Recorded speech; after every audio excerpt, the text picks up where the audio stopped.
자, 하나님에 대하여 오늘 두 번째 시간이 되겠습니다. 하나님은 어떤 분이신가? 라는 내용을 함께 다루어 보도록 하겠습니다. 여러분, 하나님은 우리가 아는 것보다 훨씬 크신 분일까요? 아니면 작은 분이실까요? 물어보나 마나죠, 그죠? 우리가 믿는 하나님은 우리가 알고 있는 것보다 훨씬 놀라운 분이십니다. 훨씬 더 크신 분이십니다. 그러므로 우리가 하나님이 어떤 분인가를 아는 것은 굉장히 중요합니다. 여러분, 옛날 처녀 총각 때를 한번 생각해 볼래요? 그때 설레이는 마음을 안고 또 사랑하는 그런 또 그때는 연인이죠. 연인과의 그 만남을 아마 대부분 기대하고 만났을 것입니다. 만나면 어떻습니까? 설레이고 또 상대방을 조금씩 알아가는 그 즐거움이 있고 또 그 감격을 누립니다. 근데 막상 결혼해 보면 어떻습니까? 내가 알고 있는 것보다도 모르는 게 더 많아요. 그렇지 않던가요? 네, 다 알고 결혼하셨나요? 네, 그죠? 모르죠, 그죠? 콩깍지가 탁 벗겨지고 나니까 어떻습니까? 아, 이런 면이 있었네? 너무 다른 거예요. 그런데 그 다름을 통해서 또 서로를 알아가고 성숙해가고, 그래서 부부는 오랜 세월을 지나다 보면 서로 닮는다고 합니다. 그래서 그게 참 아름다운 모습이죠.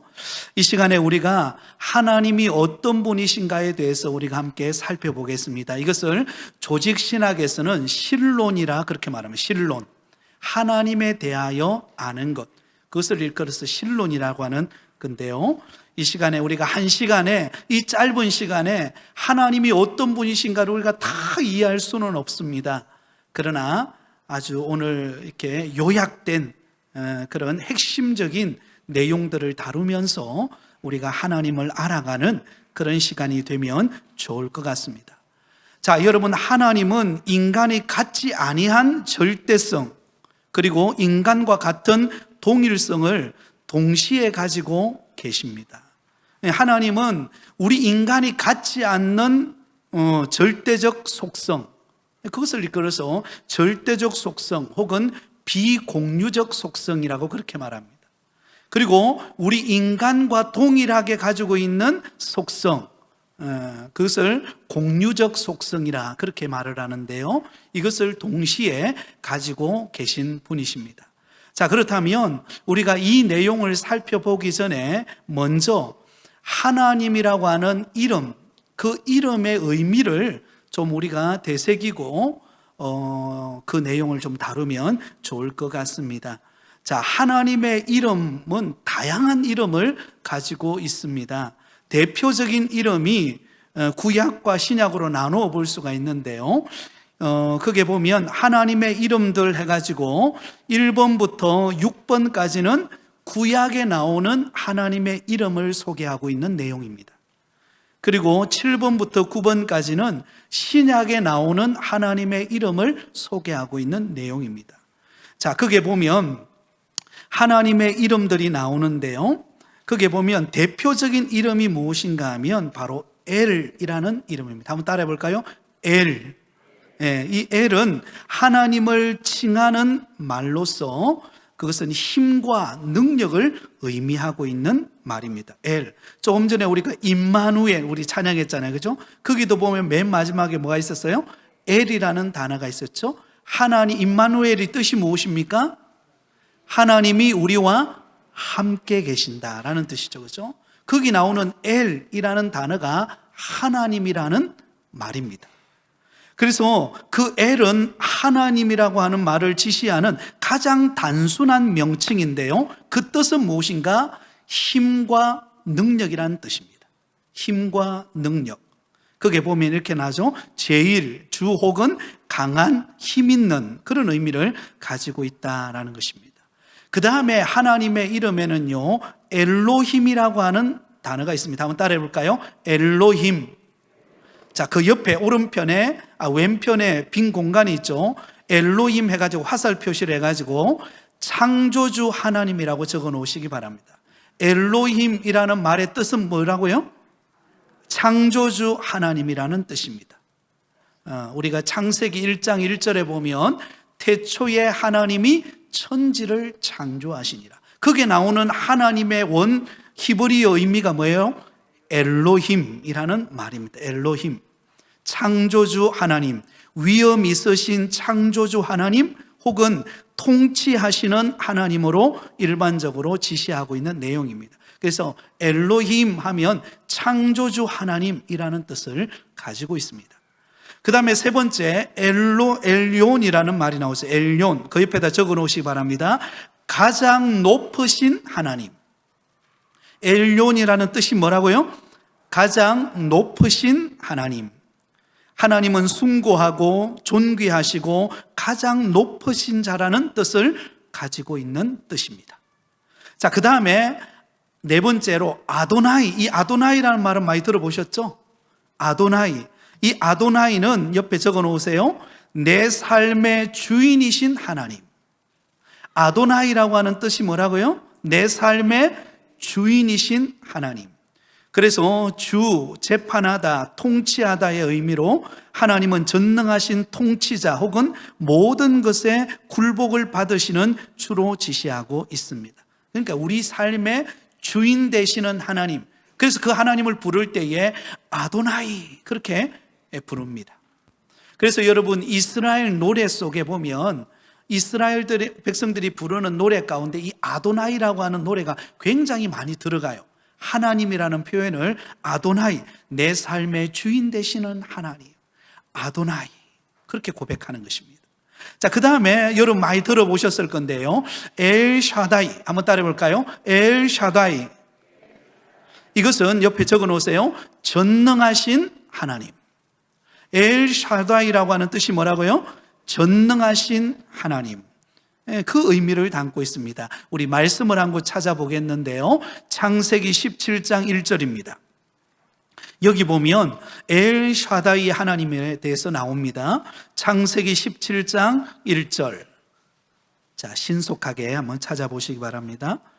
창세기 17장 1절 우리 같이 찾으셨으면 같이 읽겠습니다. 시작. 아브라함이 99세 때에 여호와께서 아브라함에게 나타나서 그에게 이르시되 나는 전능한 하나님이라 너는 내 앞에서 행하여 완전하라. 자, 여기 보면은요, 나는 어떤 하나님이라고요? 전능하신 하나님, 엘샤다이 하나님이라는 것입니다. 자, 여러분 이 말씀을 하고 있는 이 창세기 17장의 배경을 우리가 이해를 하려면 그게 창세기 17장 1절의 맨 앞부분에 보면 아브라함이 몇 세 때요? 99세 때. 여러분 상상해 보세요. 생각해 보세요. 99세 때에 아이를 가질 수 있을까요? 없을까요? 일반적으로는 불가능합니다. 불가능합니다. 그렇죠? 이때에 도저히 불가능한 나이입니다. 그런데 하나님께서 1년 전에 아브라함이 100세 때에 약속의 자녀 이삭을 얻게 되죠. 그런데 바로 1년 전에 하나님께서 아브라함에게 나타나셔서 하신 말씀이 무엇입니까? 나는 전능한 하나님이시라.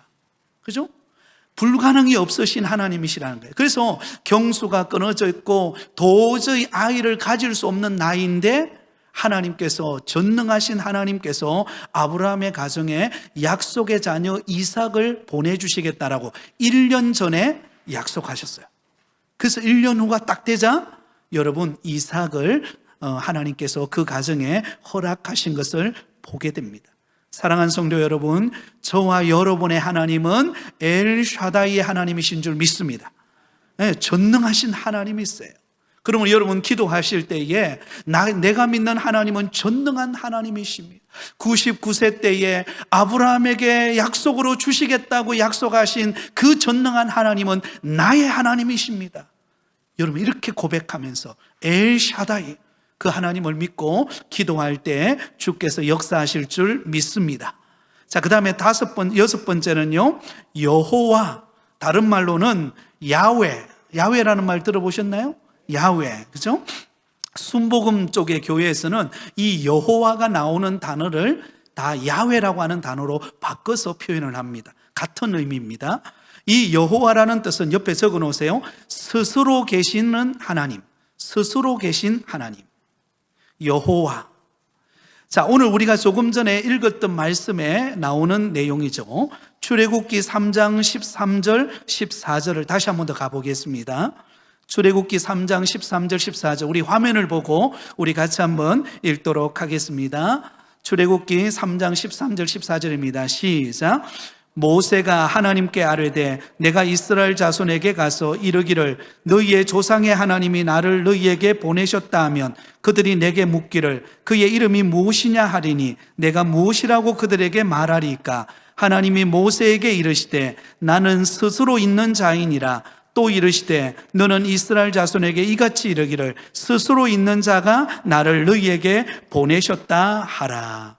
여러분, 모세가 이스라엘 백성들이 있는 그 땅으로 가가지고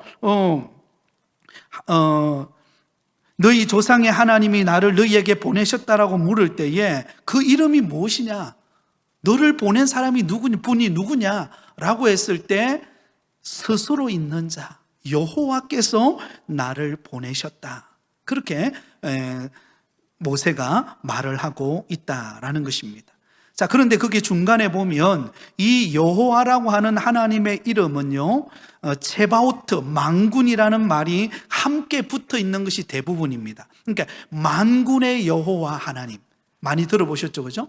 만군의 여호와, 그죠? 이거는 이스라엘의 군대를 의미하는 체바오트라고 하는 그 단어가 천사들을 의미하는데요, 여호와 하나님의 이름이 보통은 천사들이 거론되는 문맥에서 많이 발견이 됩니다. 그러므로 만군의 여호와라는 의미는 줄을 꺼놓으세요. 천군 천사의 옹의를 받으며 그의 백성을 위하여 천지를 통치하시며 그의 모든 피조물들에게 영광을 받으시는 왕이신 하나님이라는 뜻입니다. 그죠? 만군의 여호와, 그죠? 그 스스로 계시는 하나님은 어떤 분이신가? 온 우주 만물을 통치하시고 다스리시는 그런 왕이신 하나님이시다라는 것을 의미하고 있다라는 것이죠. 자, 그러면 신약에 와서 하나님은 어떤 이름으로 헬라어로 사용되어졌는가? 7번째 보면은요, 데오스라는 단어로 쓰였습니다. 한번 따라해 볼까요? 데오스. 이 데오스라는 말은 하나님, 일반적으로 하나님이라는 표현으로 사용되어졌습니다. 이것은 구약의 엘이라는 단어와 엘론이라는 단어와 같은 의미입니다. 나의 하나님, 너의 하나님, 우리의 하나님이라는 표현을 쓸 때 그렇게 사용되어지는 이름, 데오스, 곧 하나님이라는 뜻입니다. 그 다음에 우리가 많이 들어보셨을 것인데요, 퀴리오스라는 말을 들어보셨을 것입니다. 따라해 보겠습니다. 퀴리오스. 이것은 주라는 뜻입니다. 주, 퀴리오스, 주. 하나님은 전능자, 주, 소유자, 권세 있는 통치자, 이런 뜻을 가지고 있습니다. 구약 성경에서는 아도나이 혹은 여호와라는 명칭과 같은 의미죠. 주라는 뜻을 가지고 있습니다. 그 다음에 마지막으로는 파테르라는 말이 있습니다. 한번 따라해 볼까요? 파테르. 이거는 아버지라는 뜻입니다. 아버지. 예수님께서 그렇게 표현하죠. 나의 하나님 아버지. 우리도 아버지라는 표현을 쓰죠. 이게 파테르라는 헬라어를 사용하고 있습니다. 이 이름은 하나님과 독생자의 특별한 관계에서의 아버지, 하나님과 모든 성도에 대한 윤리적 관계에서 아버지로 표현되어질 때 신약에서 사용되어지는 언어가 파테르, 아버지라는 뜻을 가지고 있다라는 것으로 우리가 볼 수가 있을 것 같습니다. 자, 이제 두 번째로 하나님의 절대적 속성. 여러분, 이 절대적 속성이라고 하는 것은 하나님만이 가지고 있는 속성을 말하는 것입니다. 절대적 속성, 다른 말로 말하면 비공유적 속성이라 그렇게 말합니다. 옆에 적어 놓으세요. 비공유적 속성. 다시 말하면 우리 인간과 공유할 수 없는 하나님께만 있는 속성을 일컬어서 절대적 속성이라고 그렇게 말하는 것입니다. 오직 하나님만이 가지고 있는 절대적 속성, 그게 무엇인가? 몇 가지를 살펴볼 수가 있는데요, 첫 번째로는 영원 자존성. 이 영원 자존성이라는 말은 영원히 스스로 계신 분이다라는 뜻입니다. 우리 하나님은 어떤 분이세요? 영원히 스스로 계신 분이에요. 누구에 의해서 만들어진 분이 아니라 우리 하나님은 영원히 스스로 계시는 분이십니다. 자, 우리 말씀을 한번 찾아보겠는데요. 시편 90편 2절입니다. 한번 찾아보겠습니다. 시편 90편 2절. 자, 빨리 따라오셔야 돼요. 시편 90편 2절. 자, 같이 읽겠습니다. 시작. 산이, 아직 좀 덜 찾으셨나요? 시편 90편 2절. 자, 같이 읽습니다. 시작. 산이 생기기 전, 땅과 세계로 주께서 조성하시기 전, 곧 영원부터 영원까지 주는 하나님이 신이다. 여러분, 이 땅에 우주 만물이 만들기 전부터, 영원 전부터 누가 계셨어요? 하나님은 존재하셨습니다. 그리고 영원까지 하나님은 존재하시는 분이십니다. 이것을 일컬어서 영원 자존성이라 그렇게 표현합니다. 영원히 스스로 계시는 분, 이것을 다른 말로 말하면 알파와 오메가가 되신다. 처음과 나중이 되신다. 영원 전부터 영원까지 계시는 하나님, 그분이 바로 우리 하나님이십니다. 여러분, 우리 인간은 어떨까요? 우리 인간은 유한한 존재죠. 그죠? 하나님에 의하여 창조된 존재죠. 그죠? 우리는 영원 자존성이 없는 존재들입니다. 그죠? 그러나 우리가 믿는 하나님은 영원히 스스로 계시는 분이십니다.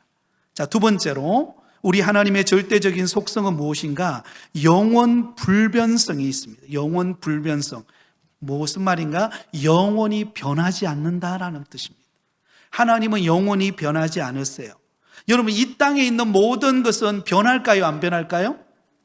이 땅의 모든 존재하는 것은 다 변합니다. 여러분, 나무도, 그 화려한 나무도요, 세월이 지나면 그 나무가 변해갑니다. 저희 시골에도 저희 집 바로 앞에 아주 큰 나무가 있었어요. 근데 그 나무가 어느 날 세월이 지나니까는요, 서서히 이렇게 죽어가더라고요. 그래서 참 변하지 않을 것 같았는데 변하더라고요. 마찬가지로 이 땅에 존재하는 모든 것은 다 변합니다. 여러분, 우리 인간은 변할까요? 안 변할까요? 변합니다. 우리 변합니다. 그죠? 우리 마음은 청춘이시죠? 마음은 20대 아닙니까? 그죠? 그런데 나도 모르게 세월이 흘러가면서 얼굴에 주름살이 늘어나고 머리는 점점 하얘지고, 그죠? 예전 같지가 않아요. 무릎도 예전 같지가 않고, 그죠? 점점 세월이 변해가면 우리 몸도 변하고 우리 환경도 변해가는 것입니다. 그러나 영원히 변하지 않는 분이 계세요. 그분이 누구십니까? 하나님은 변하지 않습니다. 우리 말씀을 찾아보겠습니다. 야고보서 1장 17절입니다. 야고보서, 신약에 있습니다. 야고보서 1장 17절. 이 야고보서 1장 17절은 여러분 암송하시면 참 좋은 구절입니다. 야고보서 1장 17절 찾으셨나요? 네. 자, 같이 읽겠습니다. 시작. 온갖 좋은 은사와 온전한 선물이 다 위로부터 빛들의 아버지께로부터 내려오나니 그는 변함도 없으시고 회전하는 그림자도 없으시니라. 여러분, 모든 온갖 좋은 은사와 선물은 어디로부터 내려와요? 위로부터, 하나님께로부터 내려와요. 얼마나 감사합니까? 그죠? 하나님께로부터 내려오기 때문에 우리가 하나님께 도움을 구하고 하나님의 역사를 기대하고, 그러면 하나님이 우리에게 때를 따라 돕는 은혜를 주십니다. 그런데 그런 하나님은 변함도 없으시고 회전하는 그림자도 없으시다. 여러분, 아침에 해가 어디서 뜨나요? 동쪽에서 떠서 어디로 지죠? 서쪽으로 지면은요, 그림자가 점점 변합니다. 그 해가 가는 그 방향을 따라서 이게 그림자가 반대쪽으로 가죠. 그죠? 우리 인간은 변해요. 그러나 하나님은 회전하는 그림자가 없으시다. 변함이 없으시다라는 것입니다. 나를 구원하여 선택하신, 우리를 사랑하시는 그 하나님은 오늘도 변함없이 우리를 사랑하고 계시는 줄 믿습니다. 왜? 하나님은 영원 불변하신 분이시기 때문에 그렇습니다. 자, 세 번째, 무한성을 가지고 계십니다. 무한성. 다시 말하면 청량할 수 없을 만큼 무한하시다라는 것입니다. 우리 하나님은. 여러분, 우리 인간을 포함해서 모든 피조물은 유한합니다. 유한한 존재예요. 그 길이나 넓이나 깊이나 높이나, 여러분, 이 모든 것은요, 다 우리는 청량할 수가 있어요. 우리 이 땅에 존재하는 것은 다 청량할 수 있고 또 한계가 있습니다. 지식의 한계, 육체의 한계, 능력의 한계가 있습니다. 그러나 우리 하나님은 어떨까요? 청량할 수 없는 무한하신 하나님이십니다. 그래서 욥기서에 보면, 욥기서 37장 23절에 보면 전능자를 우리가 청량할 수 없나니, 줄을 끊으세요. 전능하신 하나님을 우리가 청량할 수 있습니까? 없습니까? 없다는 거예요. 그리고 열왕기상 8장 27절에 하늘과 하늘들의 하늘이라도 용납하지 못하겠거늘. 여러분, 하늘과 하늘들이 하나님을 담아내려고 한다 할지라도 하나님을 다 담아낼 수 없다는 거예요. 왜? 하나님은 무한하신 분이시기 때문에. 능력이 무한하시고 한계가 없으신 무한하신 하나님이시라는 것입니다. 청량할 수 없는 하나님이세요.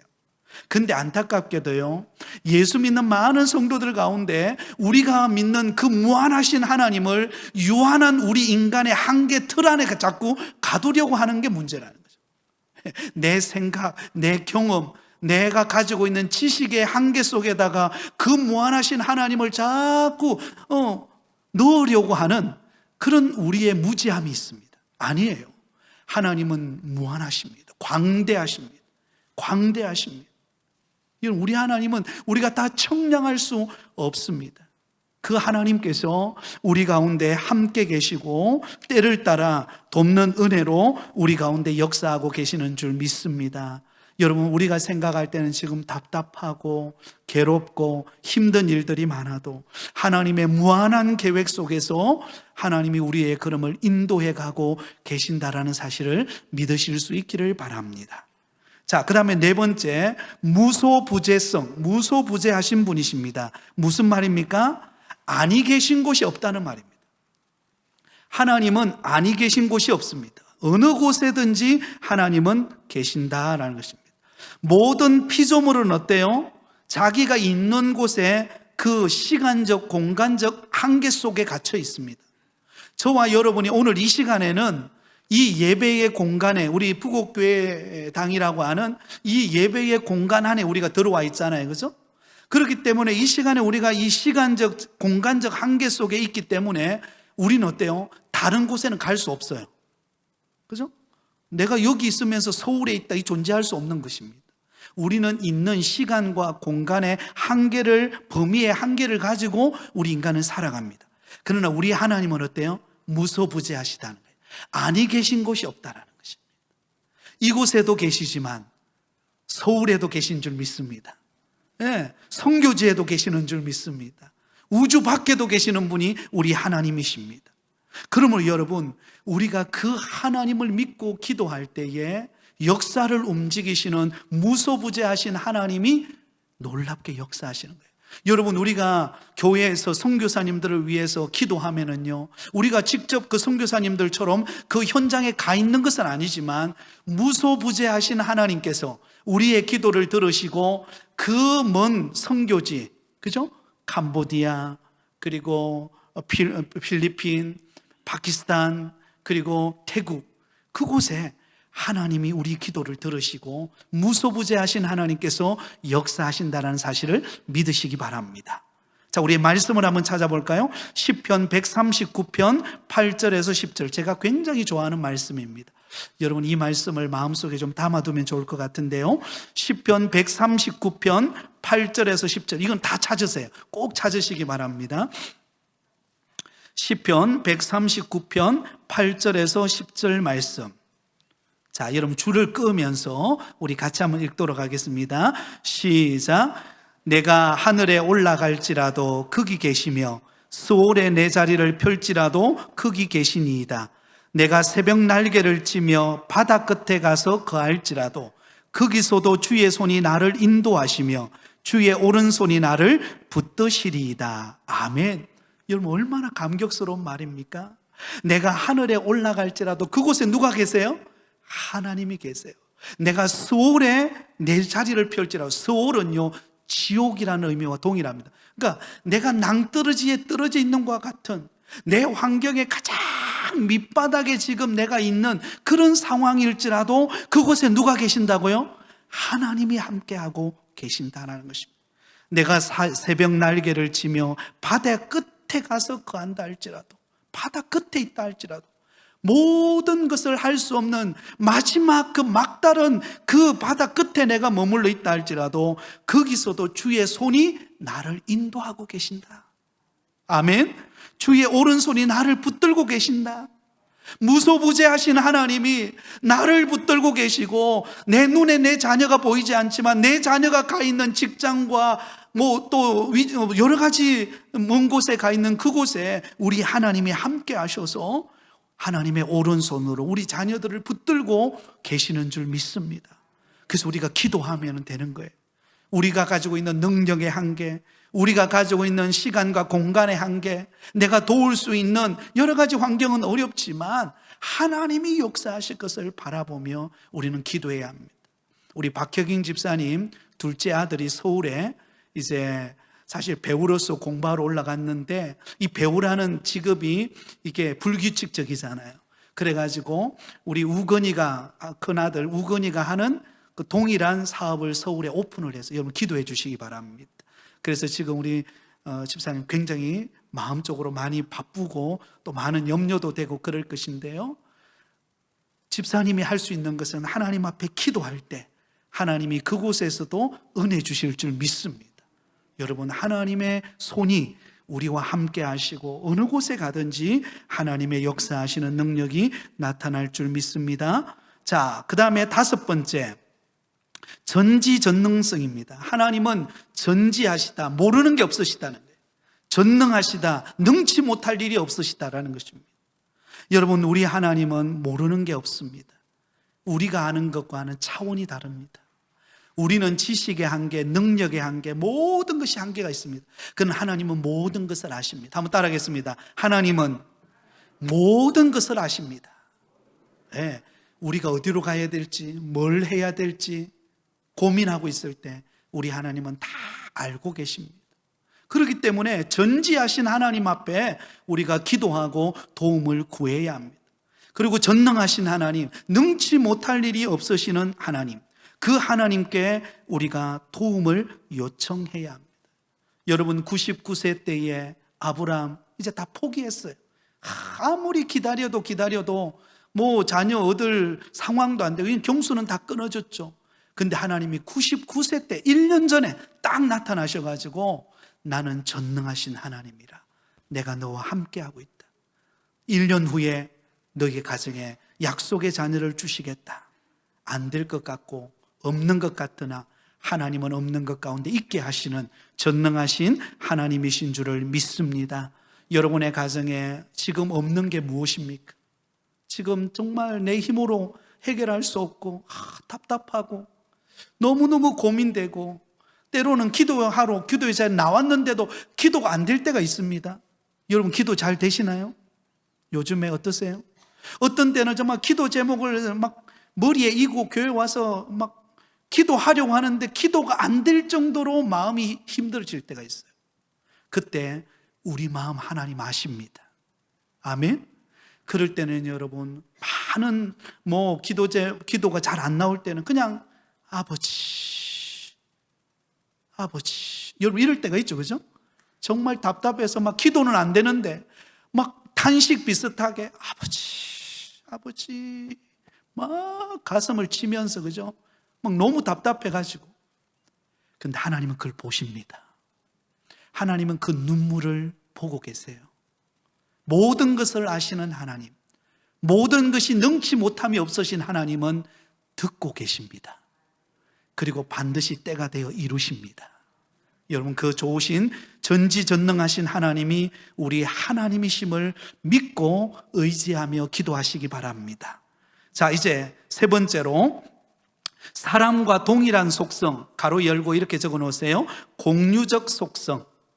이거는 우리 사람이 가지고 있는 한계가 있지만, 그러나 우리 사람도 가지고 있는, 하나님과 함께 가지고 있는 그런 인격적 속성, 공유적 속성을 말합니다. 자, 첫 번째로 지적 속성이 있습니다. 하나님의 눈앞에는 만물이 완전히 드러나 있어 모든 것을 알고 계신다. 하나님은 알고 계시죠. 또 하나님은 과거 일이나 미래 일 전체를 현재 일처럼 알고 계실 뿐만 아니라 보고 계십니다. 그 줄을 끊으세요. 보고 계신다. 여러분, 하나님은 알고 계시는 것으로 끝나지 않습니다. 보고 계십니다. 우리의 형편을 보고 계십니다. 우리의 아픔을 보고 계십니다. 우리가 힘들어하는 것을 보고 계십니다. 그 다음에 하나님은 인간의 선하고 악한 은행 전체를 알고 계십니다. 하나님은 인간의 마음 상태와 숨겨져 있는 모든 것까지도 하나님 뭐예요? 알고 계세요. 우리의 마음을 다 알고 계신다는 것입니다. 그 지적 속성입니다. 그 다음에 두 번째로는 도덕적 속성입니다. 도덕적 속성. 다시 말하면 우리 인간에게 나타나는 두 다른 특징인데요, 바로 하나님 안에는 도덕적 속성, 거룩과 의와 선이라고 하는 속성을 가지고 계신다라는 것입니다. 자, 거룩의 속성은 1번이죠. 하나님은 죄악과 구별된 거룩하고 참되신 분이십니다. 우리 하나님은 거룩하신 분이십니다. 그 다음에 두 번째로 선을 기뻐하시고 악을 미워하시는 분이십니다. 이거는 의를 말합니다. 의로운 것을 기뻐하시고 악을 미워하시는 분이십니다. 그리고 세 번째로는 선을 말하는데요, 선을 행하고 직책에 충성한 자에게는 상을 주시고 악을 행하며 직책에 불충성한 자에게는 벌을 주시는 분. 선과 악을 구분하시고 선을 행하는 자에게 하나님께서 상을 주시는 분이십니다. 여러분, 그러므로 우리 하나님은 이 도덕적 성품을 가지고 계십니다. 거룩하시고 의로우시고 선하신 하나님이십니다. 물론 하나님은 우리를 사랑하시기 때문에 언제든지 우리를 용납하시고 우리를 받아주십니다. 그러나 우리 하나님은 때로는 우리가 잘못된 길로 갈 때는 그것에 대하여서는 하나님은 징계하세요. 그리고 하나님의 뜻대로 순종하는 자에게는 하나님은 상을 베푸시는 분이십니다. 그러므로 이왕이면 우리가 징계받아서 고통당하는 것보다도 하나님의 선하신 뜻을 알고 우리가 순종함으로 우리 부곡교에 속한 모든 성도들은 하나님께로부터 상을 받는 은혜가 있으시기를 바랍니다. 자, 그 다음에 세 번째, 정서적 속성이 있습니다. 느끼시는 거죠. 하나님은 어떤 걸 느끼느냐? 하나님께서 창조하신 만물을 보시고 어떻게 하셨어요? 보시기에 좋았더라. 우리 하나님이 좋아하셨어요. 또 선함과 의로움을 기뻐하십니다. 여러분, 우리가 선한 행실을 행할 때 하나님은 기뻐하십니다. 하나님의 몸된 교회를 사랑하고 봉사하고 충성할 때 하나님은 기뻐하십니다. 그러나 우리가 죄를 범하고 하나님을 떠날 때 하나님은 어떻게 할까요? 기뻐하실까요? 슬퍼하십니다. 그 느끼시는 감정이 있으시다는 거죠. 자, 그 다음에 두 번째, 하나님은 모든 인류를 사랑하고 긍휼히 여기시며 자비를 베푸십니다. 우리 하나님은 사랑과 긍휼과 자비의 속성을 가지고 계십니다. 그래서 여러분, 우리가 정말로 힘들고 지칠 때 하나님 앞에 나와서 좀 많이 우시기 바랍니다. 여러분, 하나님은 뭐에 약하실까요? 눈물에 약합니다. 눈물에 약합니다. 여러분, 우리가 한없이 하나님 앞에 나와서 눈물을 흘리면 하나님은 우리를 불쌍히 여깁니다. 왜? 하나님에게는 정서적 속성이 있기 때문에 그래요. 그죠?